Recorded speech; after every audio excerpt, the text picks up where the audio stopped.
Welcome to the Queen Divas, Queens of Fitness podcast. Join your hosts, three-time WBFF world champions and WBFF royalty, Alicia Gowans and Stephanie Ayala McHugh, as we explore all things female health, training, competing, mindset, and living the fitness life every day.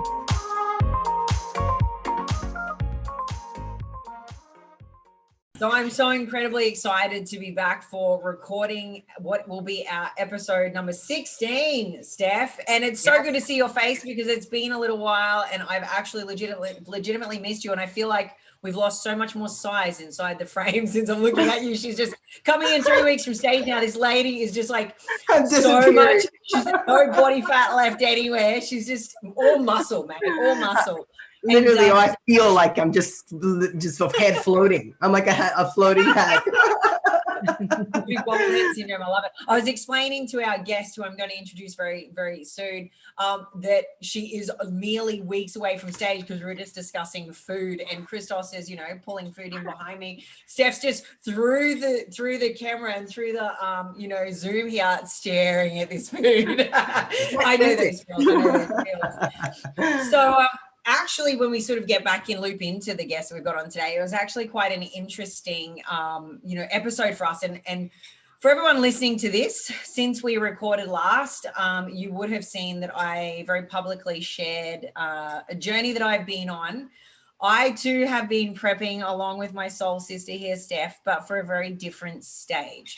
And for the last 12 months, Christos and I have kept it very, very quiet, but we have been on the path of chasing fertility, and it has led us down the road of, and I had to commence in January, the full IVF process. So I thought this was the perfect time to be able to bring on a, absolute expert in the space of coaching women through the whole end-to-end spectrum and beyond of fertility. She's a lady actually that I have been following now for the past few months. She's been following me for some great deal of time beyond that, but I started following her because she just popped up one day and I started to look at some of her stuff and some of her posts, and I'm like, wow, okay, she's got some great content. And in fact, the moment that I could go public, I had this little file of Fiona's stuff in the background that I was just waiting, because once I went public, I was like, yes, I can post that and share it and credit her.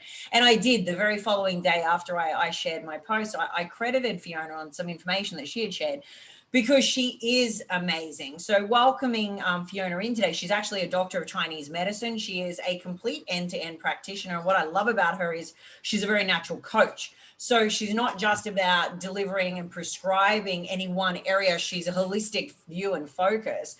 And she's actually an Iyengar yoga instructor, which is kind of like a blend of the yin and balances in a whole bunch of good, and really has this holistic view on, energy and flow, and just, she's an amazing woman to speak to. So I thought she'd be great to get on here. So welcoming her today. Thank you so much for coming, Fiona. Thank you for being here. Having you here. Yeah, congratulations, Ali. Honestly, guys, just so you can understand where they were literally keeping on the low. Ali's literally one of my best friends, and I had no idea. I just thought she was, locked down. Those moods we kind of get into, and it's like locked down, and you just don't really want to talk about it. I'm like, I'm not gonna dig any deeper whenever someone's already been suppressed and not feeling maybe themselves because of the world not being obviously normal. Yeah. So and it's just crazy. I'm so happy and excited. This is such a roller coaster of a journey. I'm sure for any female that's maybe partaking of a part of this journey right now, for those that can relate to Ali, and of course to maybe wanting to undergo some of these processes. And I'm super curious. I'm very intrigued, and I know I'll have lots of questions. So Fiona, thank you so much for joining us today. It's a pleasure. It's a pleasure to meet you two divas. I mean, I've admired both of you for many moons. I have a special interest in bodybuilding. My best friend is a pro, and my husband actually got me into bodybuilding about 9 years ago. Amazing. So I've followed Ali for about 10 years now. I've watched her go on the international stage. Yay! I was a really big fan of Andrea Brazi when I first started. I think because I loved Barbie dolls, and she was like a big giant Barbie doll to me. And a big Brazilian Barbie doll. I love it. And I just love the feathers and the outfits and the attention to detail, the femininity, that aspect of the stage that you guys bring to. And so yeah, I've been a fan. So when Ali reached out, I was like stargazing.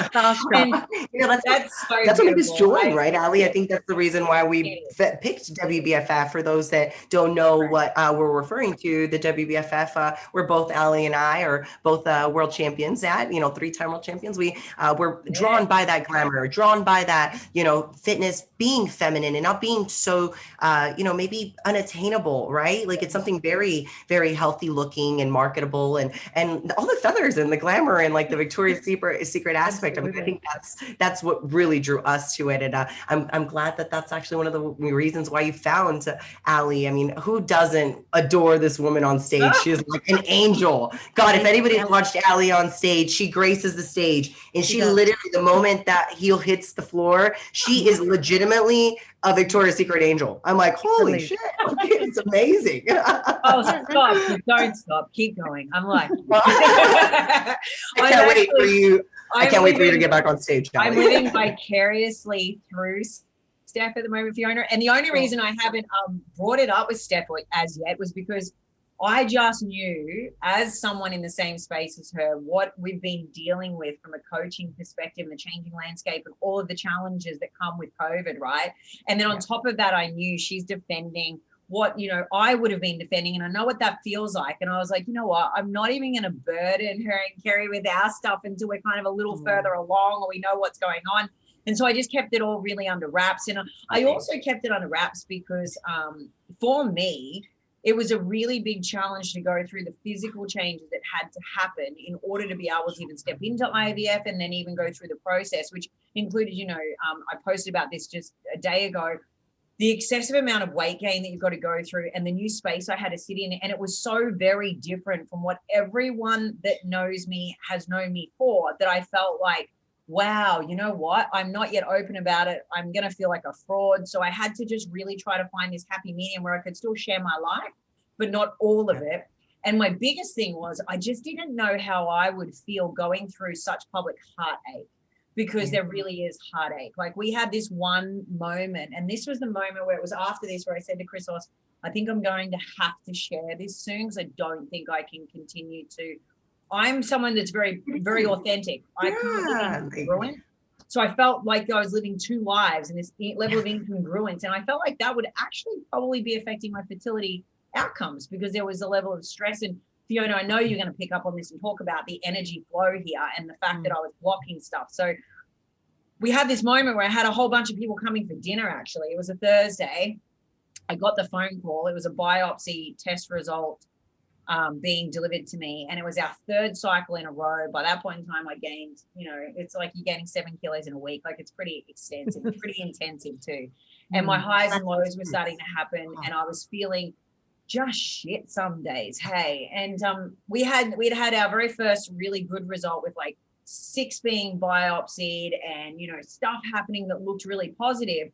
And so we were really quite expectant of having at least one of those embryos come back and be like, yep, normal, you're going to be able to use this, right? I got the phone call half an hour before everyone was due to arrive. Chrysos is down in the kitchen cooking. And you know what I'm like, Steph. I'm not a emotional person. It takes a lot for me to even break or get to a breaking point. And I'm in the bedroom upstairs taking this news that absolutely none of them could be kept, and we had to throw them all out. And it was the 3rd month in a row of throwing away everything we'd had collected. And you just are sitting there going, fuck, what's wrong with me? What am I doing wrong? There's nothing. This is exactly nothing. And so I'm up there and I just started crying. And I'm like, oh man, this is so not me. But at the same time, I had to honor the moment of what it was. It was just, devastating. Yeah. My specialist though, Dr. Simone Campbell, for anyone that is in Australia, she is legitimately the best. She was amazing. She rang me personally within 10 minutes and she's like, I just want to ring you because I know you're a tough cookie. She goes, and I know that you are exceptionally strong. She goes, and I know you're competitive at everything you do, so you don't want to fail at this either. And I went, I know, I so don't. I said, but that's actually not what's even upsetting me. It's just that moment of going, and this is the truth, this is what it was for me. It was a moment of knowing that within 1 month I was going to be turning a year older. And it's every year that progresses past 32, is a problem is actually going to be reduction of success rates, reduction of percentages of fertility, reduction of embryo quality, reduction of everything. So every year after 32, actually 32 is considered geriatric in pregnancy. Isn't that disgusting? 32 is like It's crazy. What the fuck are they talking about? We're not yet geriatric. So, Dr. Fiona, this is actually a really good question that I'm even curious about. As far as like the age ranges, like when women should, start, not necessarily being concerned, but maybe having those red flags or questions about maybe having those infertility issues. What is the age ranges, and where do we sit at? Kind of what women deal with it more than others. Well, optimally, we're most fertile in our early 20s. And given why we have so many people young and pregnant, okay.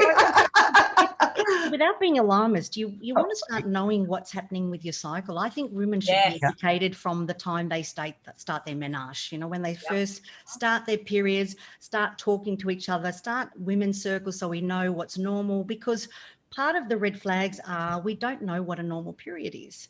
Yep. We think that an ovulation.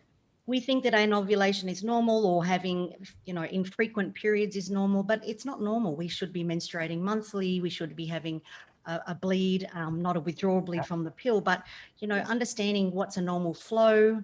Is there clotting? Like some women have clots the size of a palm. Yeah. That's insane, especially if you've got things like fibroids or endometriosis. So there are red flags even as young as 15, and I'm picking up girls in their teens that are having issues with their menstrual cycles, partly because Chinese medicine looks at the menstrual health as one of the 5th vital signs. Yep. It's the pillar of your health. So it's always a red flag. It's always something. It's something that we should be talking about all the time and understanding what's normal. Painful periods are not normal. There's a lot of women that have dysmenorrhea, amenorrhea, absence of periods. And then you've got women that are flooding, like really excessive bleeding. Right. So that's another red flag.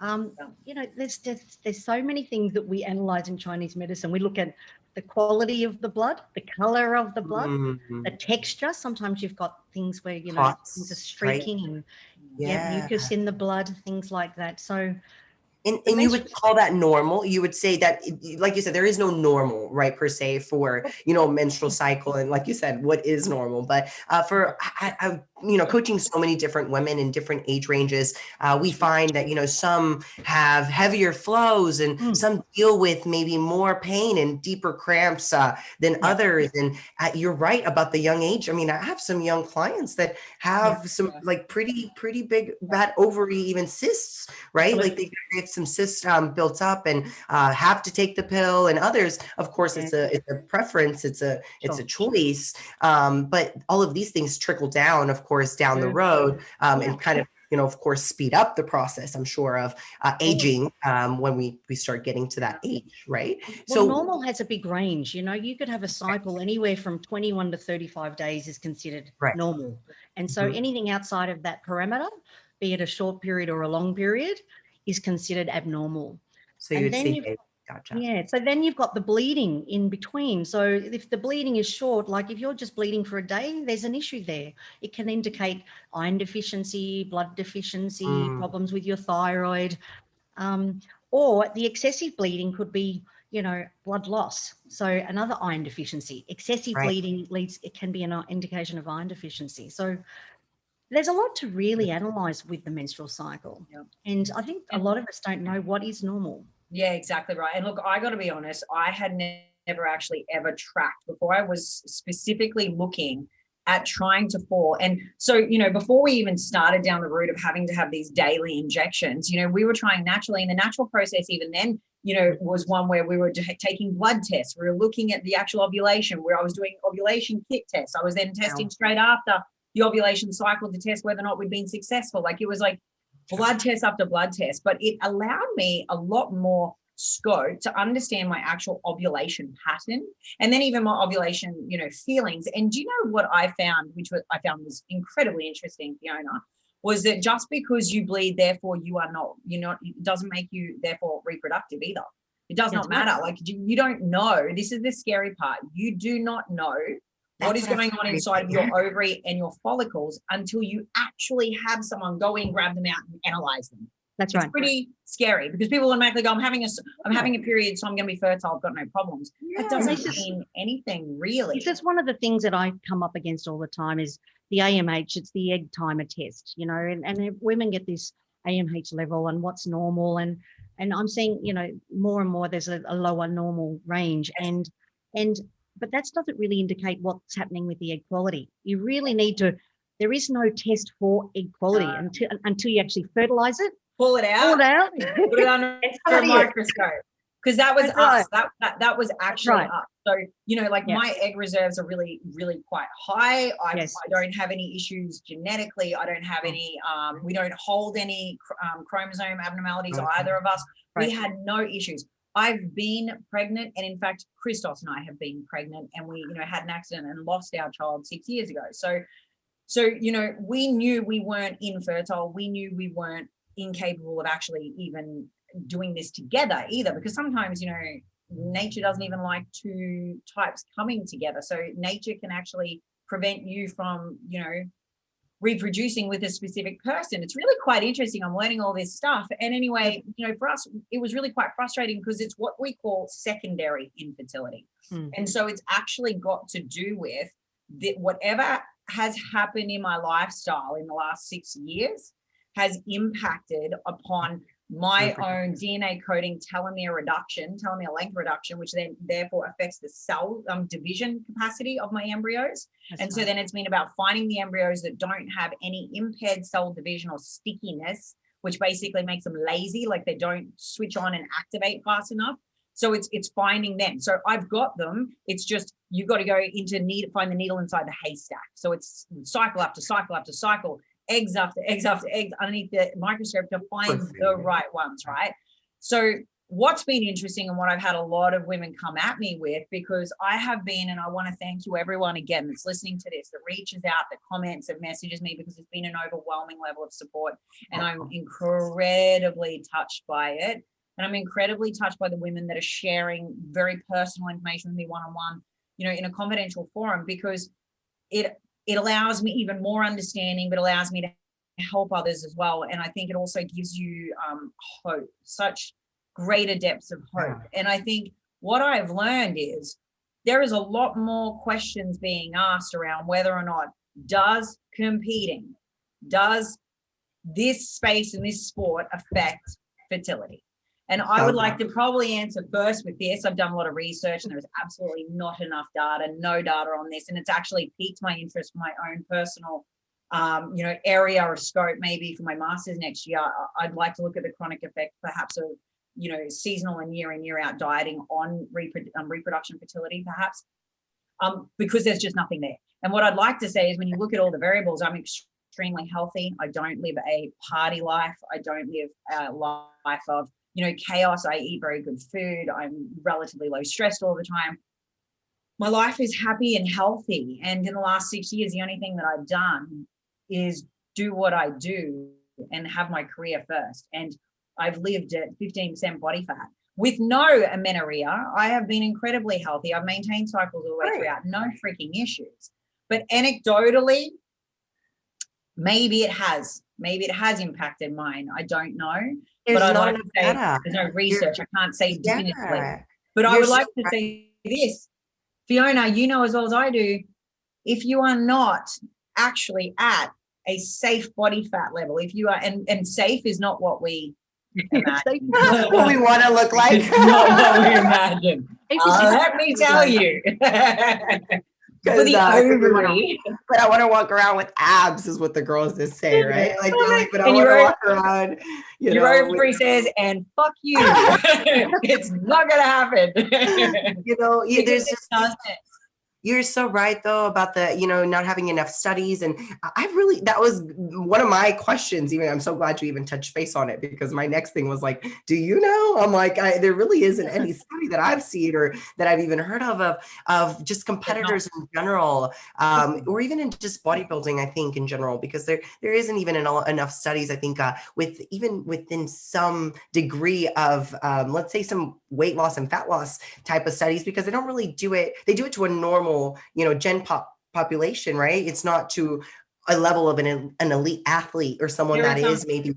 There's quite a lot of information around, fertility with overweight and the impact of that. Right, that's what There's not much around the space of chronic, low suboptimal EA consumption. Like it's right. They don't have any of that. So it'd be very interesting to see more of that, and I'd love to see it. But Fiona, what do you see when you're looking at women coming through that might look anything even remotely like me? And I'm not sure that there are too many that do, but not any in that elite category. So, so what for you guys at, your competing weight is probably about 10%, is it 10 to 12%? Yeah, sometimes lower.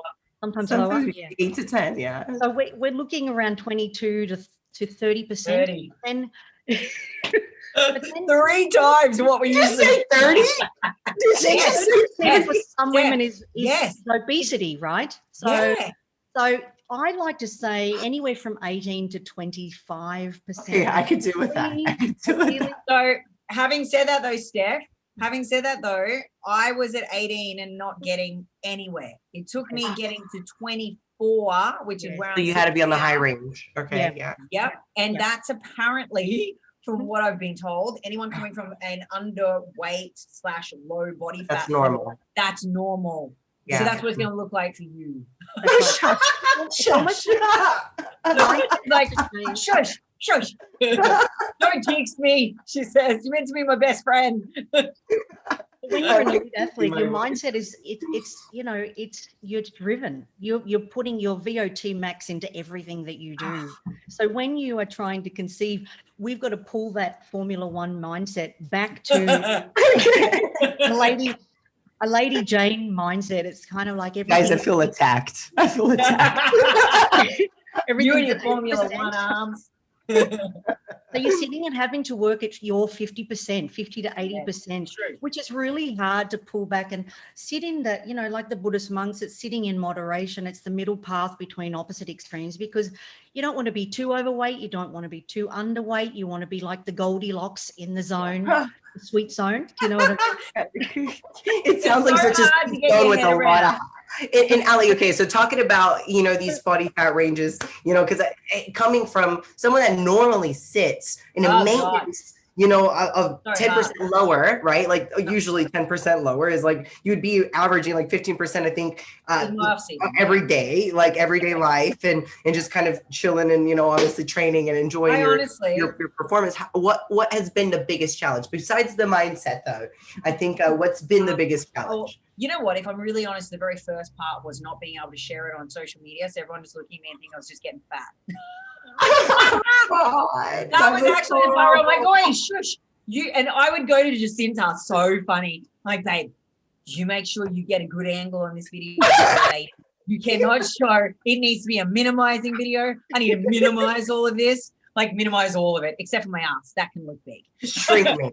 Cut me off. Because I literally could not have handled it being anything different. So it was your self-image. It was like the way you saw yourself. That was the first thing. It was just that recognition of the fact that I wasn't looking like me. Yeah, you didn't feel like yourself, of course. I was looking, not my normal self, and that then raised questions. Then I felt like a fraud. The other thing was I hadn't yet announced that I wasn't competing, and so it was all those questions coming at me all the time, and I could watch people asking me like they were thinking, "Man, this bitch is really far. She's looking way far out for this time frame of stage." Oh my gosh! Man, they're asking if you're going to compete. Yes. Oh yeah, man, so funny. Oh my god! So range, so because we're talking about body fat level that you've increased. You said earlier in the cast that it was 7 kilos. So is that the full amount that you gained, or what was the full amount of weight that you ended up gaining?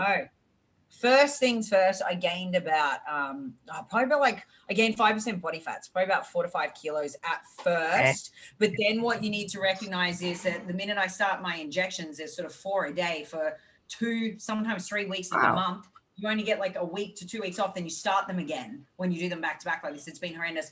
I gained 7 kilos in 1 week every time I go into the injections. For my American hearers, that's 15 pounds. Yeah, it's 15 pounds. Okay. And then what happens is is you kind of drop some of it within the first 3 to 4 days post the surgery. You drop some of it because that's just your fluid and whatever else. Yeah, it's just a lot of water. You don't drop all of it. So every single time, whether you like it or not, you are sort of increasingly gaining inch by inch each month on top of that initial gain. That, yeah, you know, that 12-pound range. So everyone that, you know, of course, is listening from this side of the States, and that's a lot for someone to, you know, really gain and kind of sit with yourself comfortably and understand. A lot of mindset comes into this. For even this relates to a lot of reverses post-show competitors, you know, girls that are, you know, dealing with the way their body looked on stage, you know, super lean, and now looking at themselves, you know, maybe 5 or 8% body fat higher. This is all part of something that, you know, is normal. We have to remember there's more to us than just our physique. It really does mean internal work, mindset, as well as our hormones and our reproductive system, our guts. It's the way we feel. And if you feel like shit, then who cares if you look amazing? You need to fix your insides. And that's very important to go through that. Babe, 100%. And I think, Fiona, I'm going to let you lead through in this conversation next, is the fact that what I actually had to dial down in on, Steph, because we all know that I lead a very healthy life. But, you know, to look at me, there was no reason why it couldn't have been working right. But what we did have to do, which was really interesting, and I'm going to let Fiona talk about the steps someone should take now if they're even considering trying to fall pregnant, because it actually takes, and this is a big like mic drop here, 3 months it takes. Whatever I eat today, 3 months to affect the quality of my embryo. That's right. So I can't go just decide to drop the condom and try tomorrow. Then I've only just started taking my supplements. I got to do that stuff for 3 months, then start trying, right? So point is this, I had to zero in and narrow down in on my micronutrients and my antioxidants. I had to get them really excessively high, like at the highest threshold of your ranges. I had to play in that space for the first like 2 to 3 months. So the first couple of months of the first 2 cycles, I think that we got good numbers out because my embryo numbers were never in question, but we just weren't throwing away these embryos after the testing because I hadn't yet translated the benefit of the consumption to my ovary. So if you want to explain this, because I think people will be blown away, because I was like, what do you mean 3 months? That's almost a whole prep. It's really, I'm like, right? well, it really, I mean, it all ties into the way your gut obviously processes the nutrients, correct? I mean, well, she'll eat. Go ahead. Yeah, tell everyone. It's no different to sperm. It takes, you know, basically 90 to 100 days for sperm to regenerate. It's no different for our cells to regenerate. So, you know, when I work with people, I normally recommend 3 to 6 months prep because you need to give yourself the great foundation to make sure that everything is at its optimal level. And most people are so deficient. Like, you know, you see even with the COVID, it's a vitamin D deficiency. We're seeing a lot of that in the deaths. So, you know, I would say that most of my patients are vitamin D deficient. I normally get people to do their bloods, get a full screening, understand what minerals and things are deficient, especially if you're coming off like birth control or removing the IUD. You know, you've got mineral and, you know, deficiencies, and especially B vitamins especially. So you've got to correct those nutritional deficiencies before you can maximize, you know, the cells. And that takes time to regenerate. It's, you know, fertility is a process. It's not like I'll take the pill and it's done. Not overnight, guys. Not like everybody wants, right? It's not a make it building a physique. You know, the metaphor is. It sounds like a prep. It's you know, you take 12 months to do a comp prep or however long on the stage. So that's how you need to look at your fertility with that same mindset. It's very true, Fiona. And I think that this was the biggest factor that I think blew me away. Even I was thinking, you know, like maybe a month, maybe a little longer, but not a full 3 months, right? And I think that you hit the nail on the head when you talk about picking up the shortfalls for your cells to be at their most optimized, because it's actually this little division of cells that they test to determine whether or not your child's going to grow inside of you safely or missing a limb. Like, actually, like I throw that one out there as an example, but there's a whole bunch of things that can go on, right? And even down to like what I found super fascinating too was underneath the microscope, they can test and they'll show if there's like a chromosomal disruption for something like autism to be a thing. Oh, wow. Yeah, super interesting. And they're all things that can be completely, I won't say corrected, but you can down regulate the likelihood of those things by increasing your vitamins, minerals, antioxidants, making sure you are not deficient in a single biochemical function, basically, isn't it, Fiona? That's right. And with the right nutritional ingredients, those cells can auto-correct too. Nature has a way of doing that if it's got the right ingredients. But, you're seeing so many people that are calorie deficient, or they think carbs are the enemy. So, you've got to get your right macronutrients. You need carbohydrates to metabolize the proteins, and you need them for the hypothalamus to stimulate the body. Hear that, people? Carbs are good for you. Good for you. Good for fertility too. Like it's true. It's true. Really, But Fiona, what are the top things immediately when you think, okay, for the average woman at home listening to this and she's thinking, right, I want to consider conceiving, top vitamins, top subs, top, things that you think they should probably have in their toolkit, on their bench top, taking daily? Well, I'm a big fan of nutrition is always my biggest thing, because you've always got to remember that supplements are just there to supplement what the body is deficient in. Yeah. So I always am a big founder of saying, let food be thy medicine and medicine be thy food. So the first big key thing that I look at is the macronutrients, your carbohydrates, your fats, your proteins. They're the building blocks. They're the things that we need. Then you've got things like, your essential fatty acids, your B vitamins, your folate, because you really need that to be synthesized for neural tubal defects and things like that. So they're the big key building blocks. Calcium. A lot of people think I've got to get calcium from dairy, but you can get it through other food sources, black sesame seeds, leafy greens, quinoa. There's just other ways of looking at how we utilize nutrition. But in saying that, if you are deficient, that's why I get people to test, because people just want to throw vitamins in all the time. Right. Yeah, they just want to say, give me the vitamin, give me the pill, I want to pop it. And I'm like, let's just test. Because I'm a big fan of less is more. The less, the less information you're giving your body, because if it gets confused, if you've got to take 12 different things across 12 different platforms, what is optimal? How does the body optimize that? So if you can do it with food, the body recognizes food better than it will recognize any nutritional supplement. But in saying that, I think that, one of the interesting things for me that we did test for when I first sort of went, all right, we need to probably look at what else we can be optimizing, what else can I do, was actually tested, and I didn't know you could do this, test my omega-3 levels. I didn't know there was actually legitimately a test to test that specifically, in and of itself. And my levels, even though I was eating fish like every second day, they were good, but like in the range, but they weren't as high as I sort of thought they were. So I could still top that up further. And DHA and choline are, so important in this process. So important. So important for brain development, so important for the cells to divide, for the sperm health, for the eggs to develop, for your follicles to mature. It's definitely one of the key ingredients that I get people on. You can take that all the way through the pregnancy. I get you to stop around 35 weeks with essential fatty acids, partly because, when you go into labor, it can increase bleeding. So, with blood loss.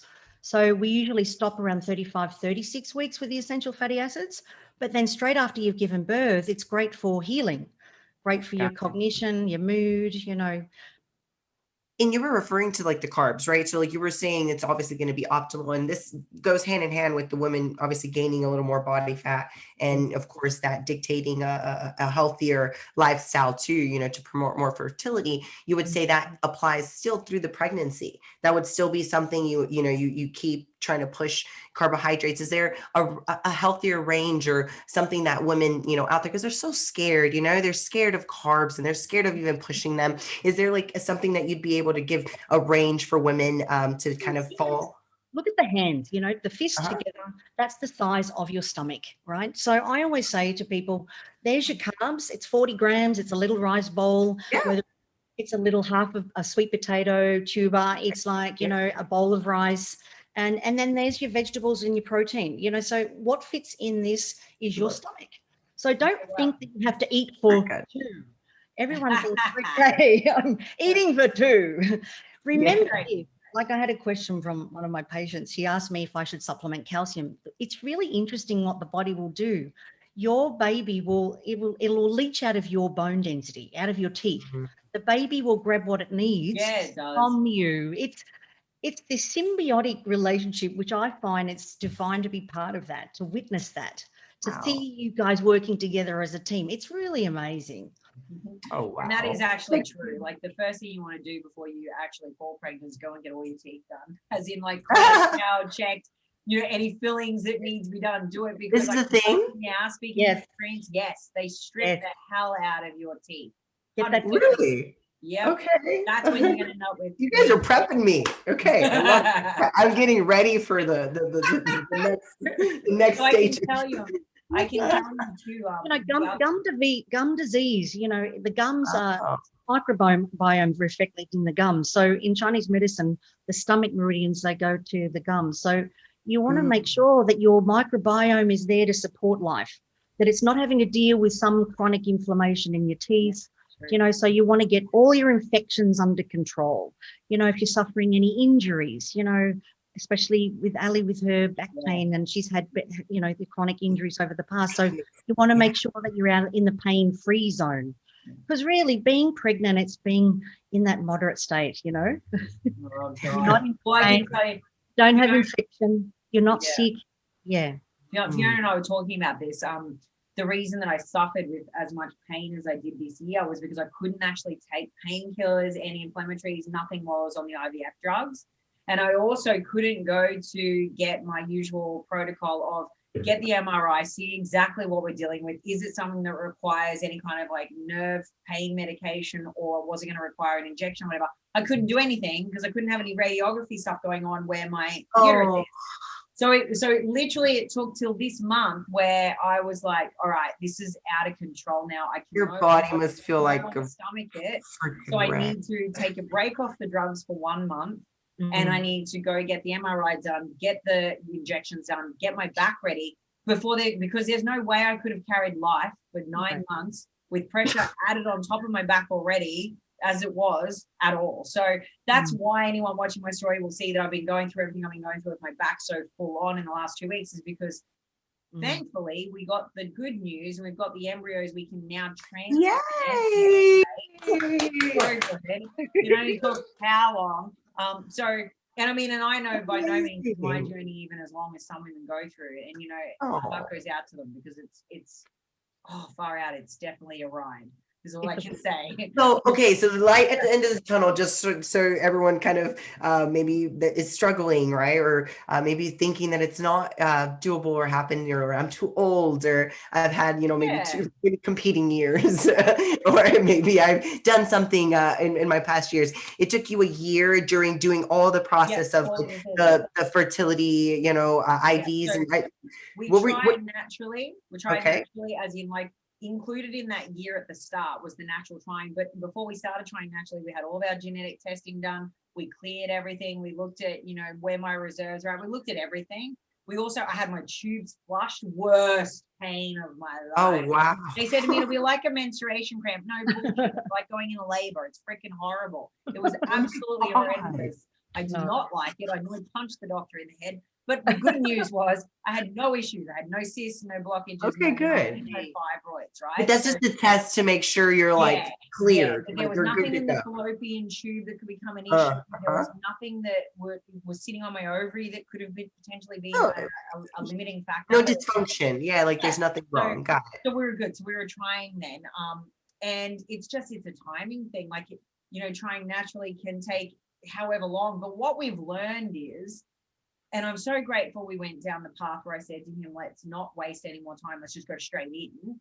What we learned was we would have fallen pregnant naturally with some of the cycles that we've had underneath the test tubes, right? However, we would have miscarried several times. So because you weren't, so what happens is if there's any sort of an anomaly, an abnormality, or there's what they call cell chaos inside of a cell. Gotcha, like what you guys were saying about cleaning up your cells and getting that. It's like slowness or stickiness or something like that, right?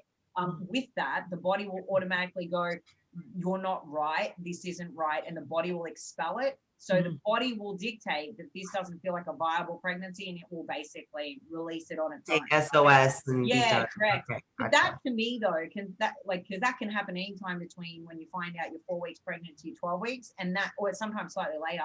That to me would be worse. I'd be so emotionally attached to that. And that's actually what I was going to say, because I feel like a lot of women, like their clients just in general, right? Like they have came to me and they're in so much heart pain because they've already gone through it, and it's the miscarriage. And that, to me, that's, I mean, oh my God, like I can't. It was. And oh my goodness. So she's more. Me, I was like, okay, like I've got to deal with heartache of throwing things away, but at the same time, I'm really grateful, and I feel like this is a blessing that we didn't have to go through that level of heartache, because that would have been worse for me. Yeah. I think I know it would have been. So I'm happy with that. And now what it means is we've got these beautifully pre-approved high quality ones that are just sitting there ready to go, right? So that's great. We're not going to have any, hopefully, fingers crossed. Well, they'll have some issues because they're half years genes, so they're going to be a little bit silly, but I'm kind of welcoming that, right? They're going to have Christos is crazy, which I'm totally welcoming. But outside of that, they'll be really healthy, you know? So this is a great thing. Awesome. And the only fear I have is that the stats are really depressing on everything. From the very beginning of a woman even naturally conceiving, the stats are depressing up to 32. Like you go from being like, what is it, Fiona? It's like 50% success rates in your late 20s to like 30% when you're around 30, 32. By the time you're 40, it's 5%, Steph. That's right. 5%. 5%?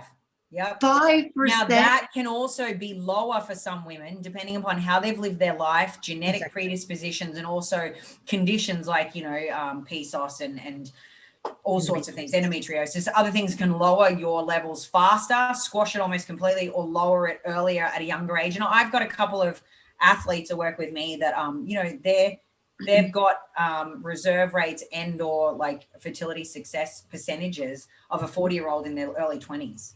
So it's not something, it's not discriminative. Like it doesn't just, it can be anywhere at any time for anyone very differently. And I think that, again, until you start looking in and delving in and working with a specialist, you don't know.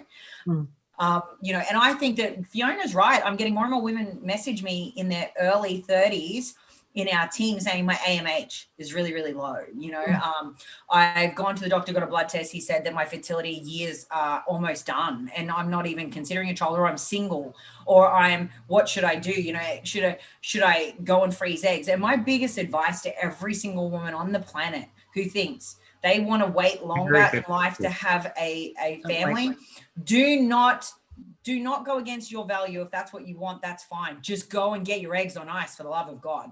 Get them. Because if I had known at 32 what I know now, I would have had 100 million trillion eggs put on ice. I would have got them. Just take them all out, put them all in the cryovac. I'll see you in 2050. No.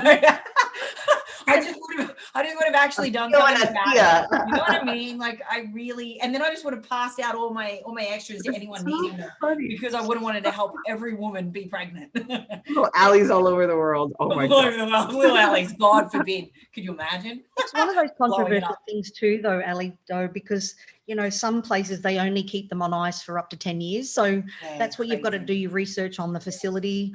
It does get expensive to store them on ice, but they're the things that women need to start thinking about in their 20s, about, you know, maybe egg freezing. You know, if you're 26 to 30, you might want to start thinking about that. And I know you listen to that, Steph, and you're like, what the hell? That's so young. I'm just mate, like, at 32, we're considered wheelchair material. Hey, you're practically like, no wonder they always say they're going to go for the younger one. I mean, honestly, right? It's the truth. Right, when you're having fun. The time from 25 to 35, I remember back when I was 26, it feels like yesterday. It does. And I'm turning 47 next month, and it just... You don't look it. Yeah, I was like, you make it look very Make it. It was like 20 years passed like the blink of an eye. So that's why you don't want to put the fear of God into somebody. But you want to get people have that conscious awareness of what your options are. Knowledge is power. Well, Absolutely. you know what, Fiona, like I'm being really honest. I would never have known or thought for the love of God that I would be in this position. I have to go through this because I've not ever had any issues and I'm healthy as, healthy. Well, you have children. I mean, exactly. This is my point, right? So I would never have thought that. So and I'm going to stand firm on it. I was not ready to even try before now because, there was other stuff going on. So I was not ready. But I can say this, I still wouldn't have changed our timing on it. I just would have had our embryos and our whole little babies, our whole little family on ice waiting for the perfect moment. On ice. Dad to be ready, right? Like that's what it would have been like. I would have had that.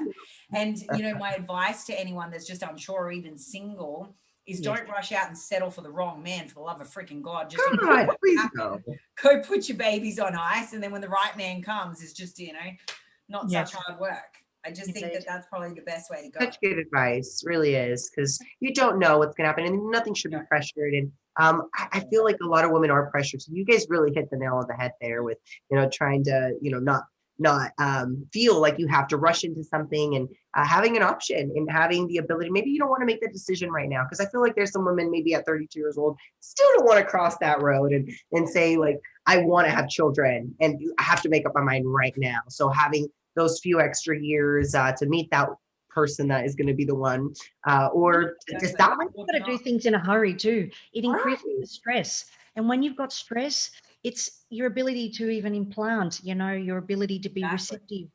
Stress is the worst thing for fertility. If I can impart one thing, stress less.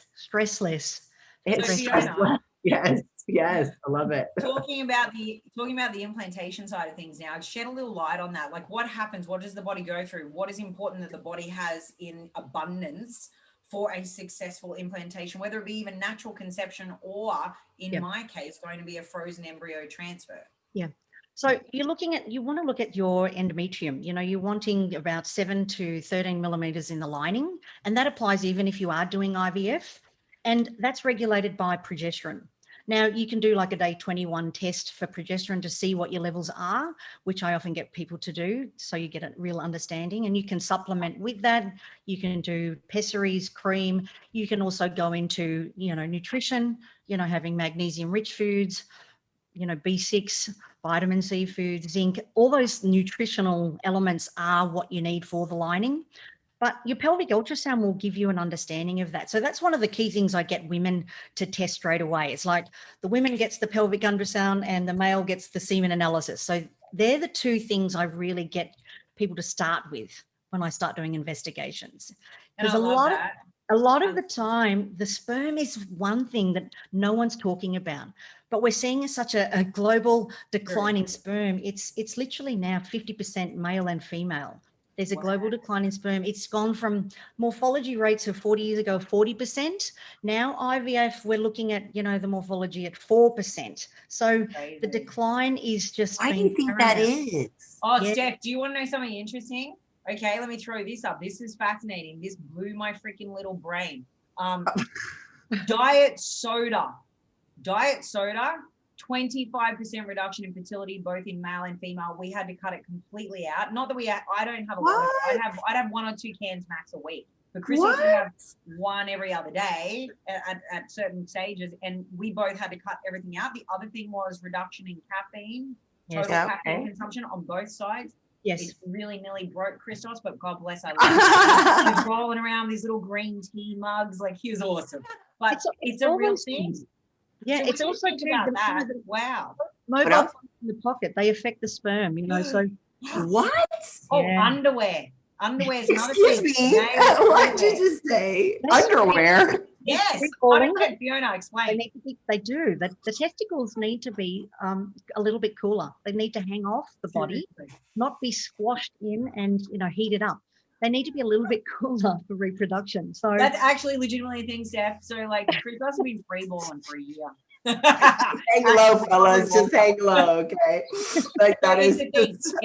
It's something you got to look at both sides, because we did, and he was amazing. He went and got all his tests done, never complained, gave things up, ate more fish.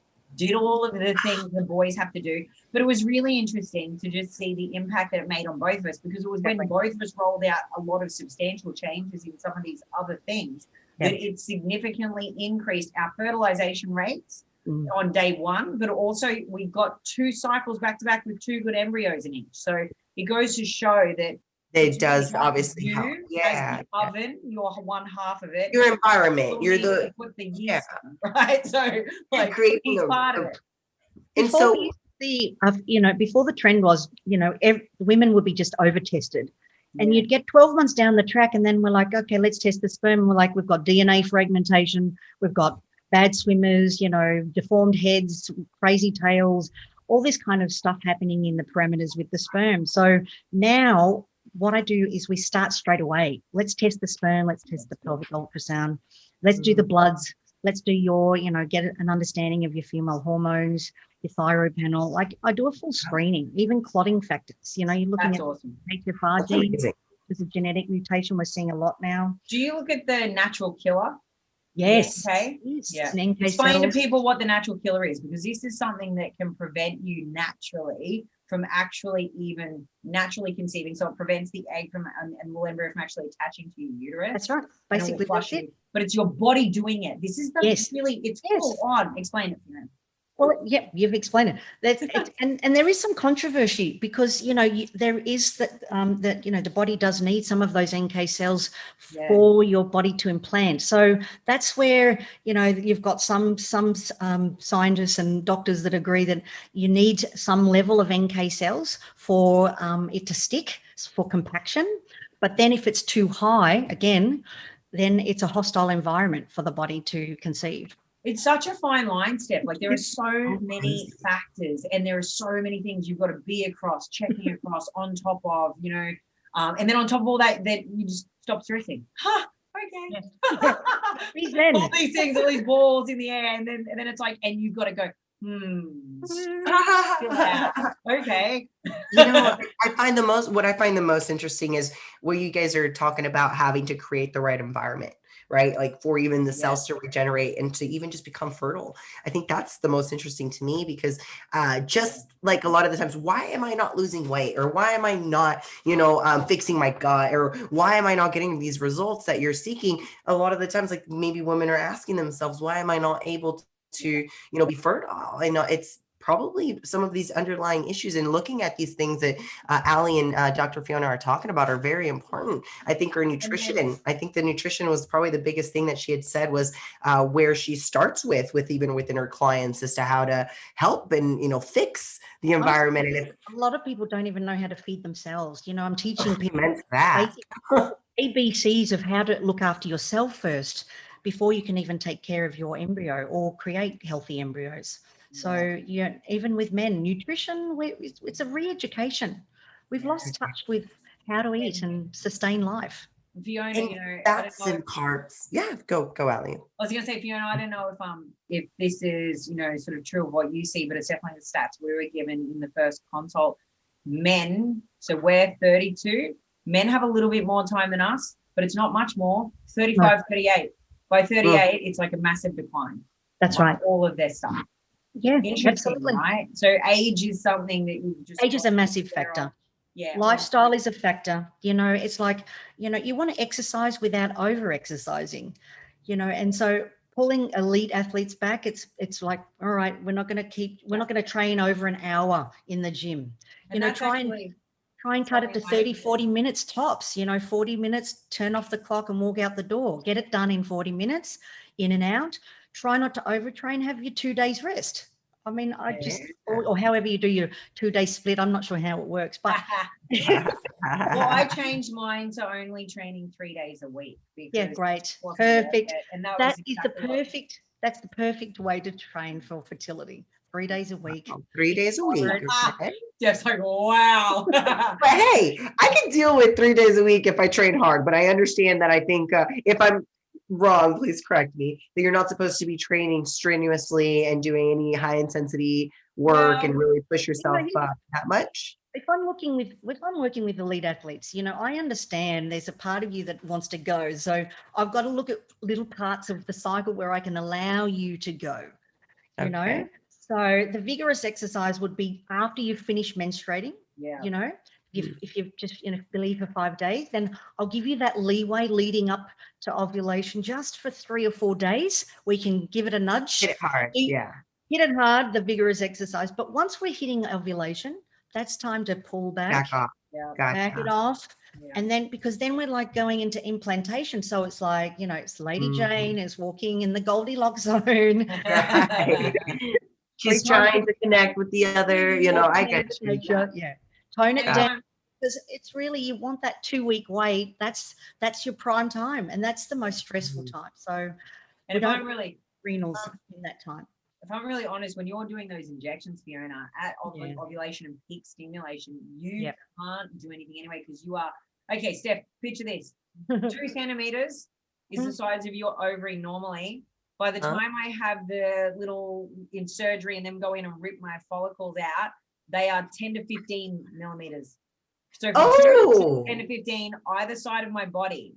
So that's why I looked like I I was feel like like a big 4 to 6 months pregnant. Swelling. while I Yeah. was coming into No wonder surgery. you're holding onto a lot of fluid. Like, hello, that makes so much sense. I would just literally be like, "Don't look at me. I'm hiding underneath big baggy sweaters." I wouldn't and- move. I don't blame you. It's like, give me a hoodie and some sweats, and I I'm use acupuncture a lot with the IVF process because it really helps decrease some of that inflammation and pain. And, when you've got that fluid retention, it can move it through the lymphatic system and the circulatory system. So that's why I find the Chinese medicine, it really goes hand in hand with the IVF process, all the different stages that you're going through. In some clinics, some IVF clinics, they actually even have in-house acupuncture centers inside. So you can do your pre and post transfer acupuncture while you're doing your transfer. And that's something that I incorporated in the last 2 cycles, and evidence supports that the last 2 cycles where we had our most success. So amazing. Yeah, we were sent to do fertility acupuncture by the CEO of our fertility clinic, who said, "I can't say with certainty, backed by science, it definitively works, but there is enough data and research and enough anecdotal success rates that I'm comfortable that it most likely has a positive impact." So he sent us, and that was enough for us. So we went and 100%. Christos came too. He's such a good man. He came too. He had his stuff done at the same time as me before we were leading into his collections, and we had great results. So now I'm going with the viewpoint now for implantation. So the process, and Fiona will say, it is definitely, it looks different, between when you're optimizing for egg quality versus optimizing them for transfer. Fiona, explain the frequency, what it looks like, and why you might do it leading into and on either side of the actual process of implantation. Yeah, look, the frequency I work with, it's at least weekly. Yeah. Some women may even need twice a week, especially if you've got emotional anxiety and stress, and the stress of even taking the drugs. Some people, it just makes you feel a bit batshit crazy. Yep. So I might see people going into a transfer twice a week, but as a general rule of thumb, I will see people weekly leading up to transfer and then post through the pregnancy and beyond, even in the fourth, I call it the 4th trimester, but, after you give birth, we do a lot of treatment postnatally. Yeah. And explain to people why, like, what is it about the acupuncture that enhances those success rates? Because I definitely think I personally, hands down, think it works. Well, first of all, as I told you, it decreases stress. It calms the parasympathetic nervous system. It's like, it gives you that aha moment, and our body, it takes the body from the fight and flight response into that rest and digest, which is when you're nesting, right? Rest, digest, and nest. Yeah. So it gets you into the nesting zone. So first of all, that's what I love about it. We've got a point right between the third eye, yin tang. It calms the shen, the spirit, and that's what we talk to the womb. So I'll often put this point in when I'm doing acupuncture because it really just calms.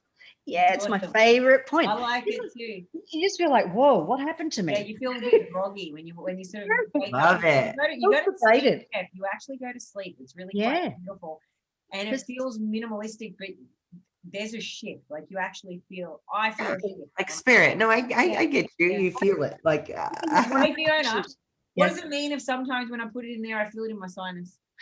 Yeah, because it spreads. This channel, you've got the blood channel. I do.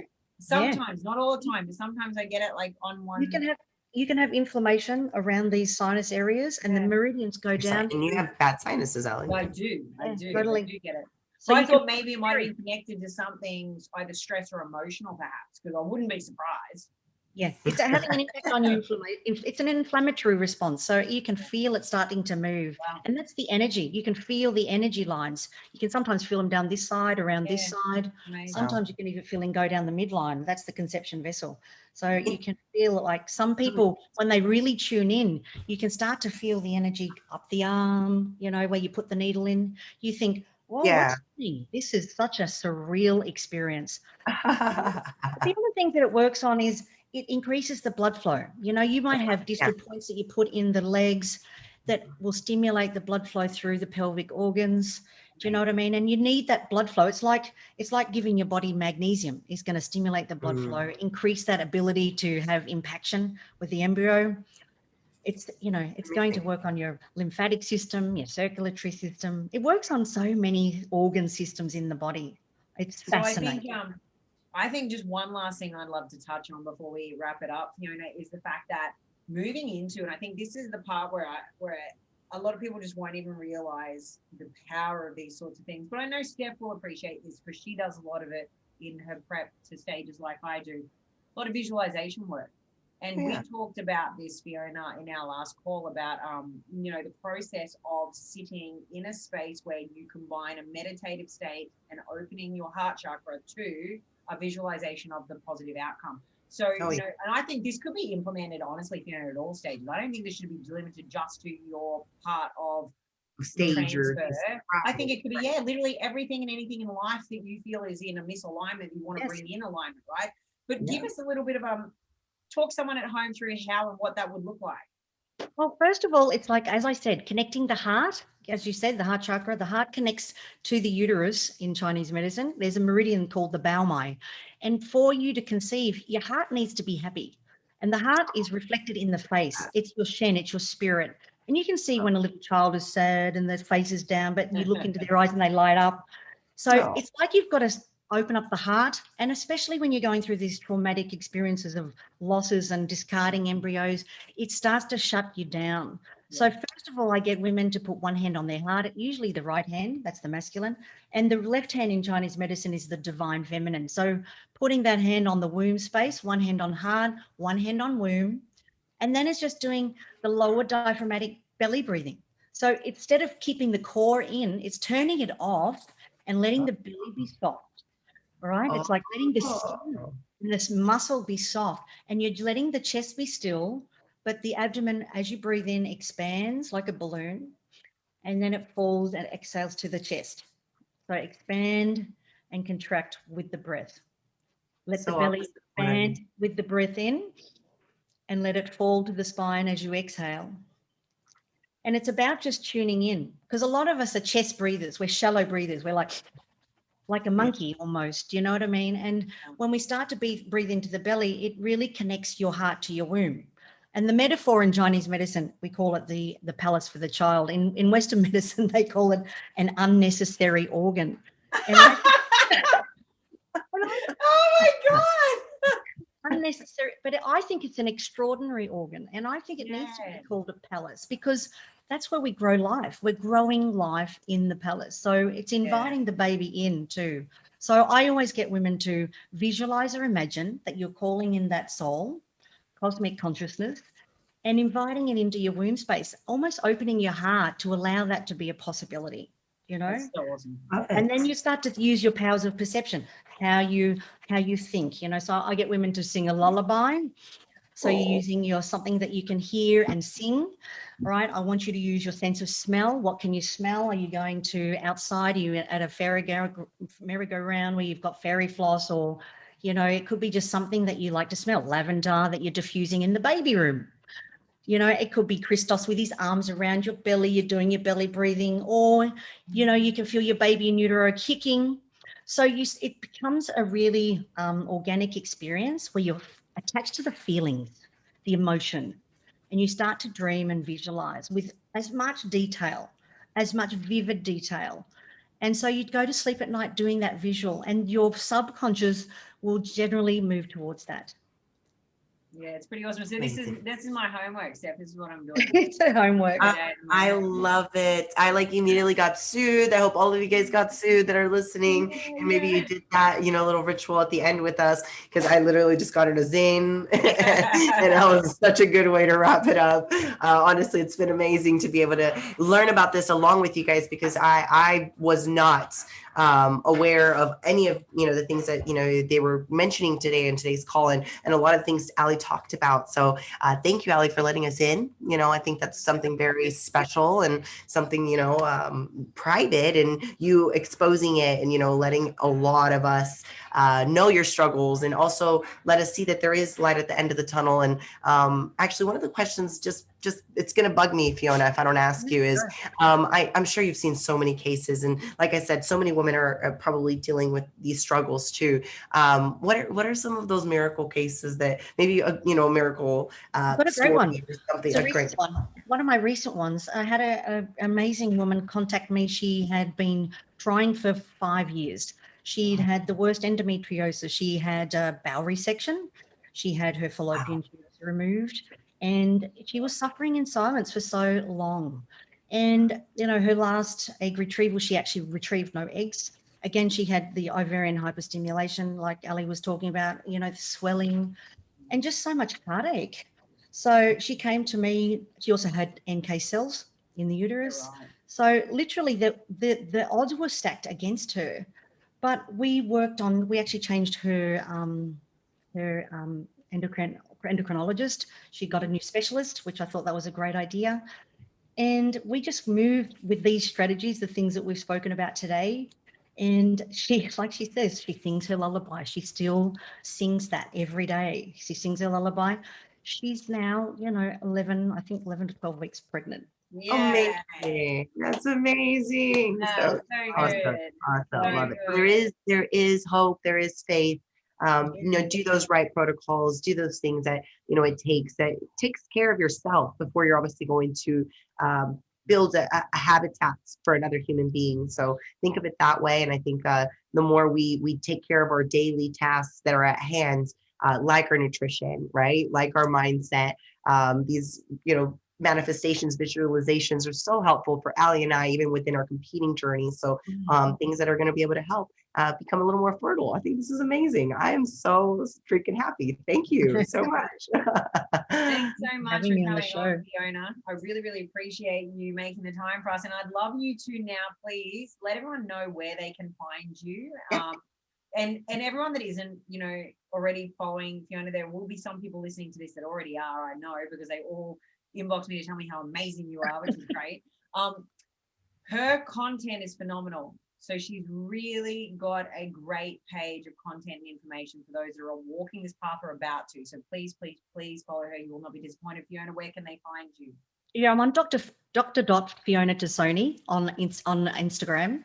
I've also got the Pregnancy Accelerator program, which it's a program that you can join under my name, Fiona Tassoni, and there's no obligation for you to go through the 12-week program, but women join from all over the world, and I answer questions that women might be having, they might be struggling with, and they can get on this public forum, and it's just a way of women empowering women with their stories, sharing their highs, their lows, their wins.